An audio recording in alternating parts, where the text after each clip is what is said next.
Olá, galera, tudo bom? Bom, como eu prometi, agora nós vamos falar sobre a forma negativa e sobre a forma interrogativa do passado simples em inglês. Bom, quando essas regras valem tanto para a forma negativa quanto para a forma interrogativa de verbos regulares e irregulares. É a mesma regra para as duas categorias de verbo, tá ok?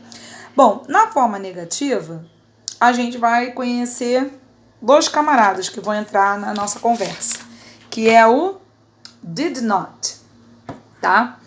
Que é o verbo auxiliar da forma negativa.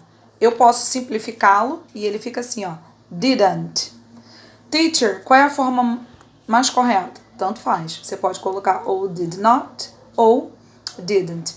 Ambas estão corretas. Numa frase, para a gente saber, né, direitinho, como é que esse verbo vai para a forma negativa no passado, como é que fica então, professora? Eu escolhi aqui 3 verbos, são um regular, um irregular e um regular, para a gente ver, que não vai fazer nenhuma alteração, ó. O verbo play vai ficar didn't play. O verbo go, didn't go.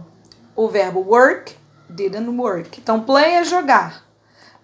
Played, eu joguei. Didn't play, eu não joguei.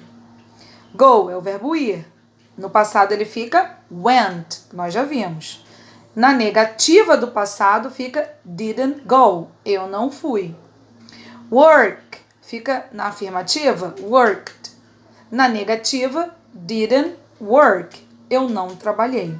Vou até dar um exemplo meu, né? I didn't work today. Eu não trabalhei hoje, né? I didn't work at school today. Não trabalhei na escola hoje. Mesma coisa vocês. You didn't go to school today. Vocês não foram para a escola hoje.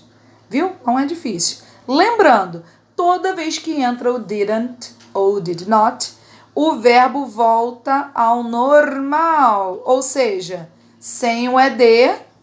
E aqui, como ele é um irregular, ele volta ao infinitivo. Ok? Não coloca ele no passado não, tá? Quando usa o didn't. Essa é a forma negativa. E na forma interrogativa? Teacher. Bom, na negativa entra o didn't. Na interrogativa entra só o did. Aonde que entra o did? Aqui a gente já sabe, só para vocês terem uma ideia, o didn't ele vem antes do verbo, tá vendo? Didn't play, didn't go, didn't work.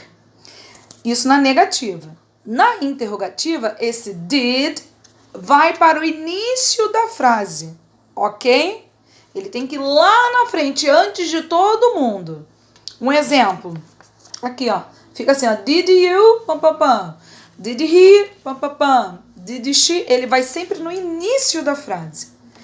Numa frase para vocês observarem melhor, vou dar um exemplo aqui, é aqui, ó. Did you go to school yesterday? Não botei ponto de interrogação, né? Vou colocar aqui. Vocês foram para a escola ontem? No, you didn't. Então, ó, coloquei aqui o ponto de interrogação para ficar bonitinho. Did you go to school yesterday? Tá vendo? Ele foi no início da frase. Aqui o papel tá pequenininho para poder caber no vídeo. Mas imagina essa frase escrita assim, né? Fica, did you go to school yesterday? Ele vai no início da frase, tá vendo? E outra coisa, tal qual na negativa, na interrogativa, o verbo também volta ao normal, ó. Não usa ele conjugado no passado, por isso que eu coloquei aqui de vermelhinho. Ele volta no seu jeito normalzinho, sem estar conjugado, sem ed, sem ser a forma dele como é na lista dos verbos irregulares. Então, ó, interrogativa, o did vai na frente e depois o resto da frase com o verbo no infinitivo. Tá? Façam os exercícios, tá bem facinho. Esses exercícios são revisões para a prova, tá? Para nossa V1. Então, qualquer dúvida, falem comigo, tá bom? Bye bye, kisses.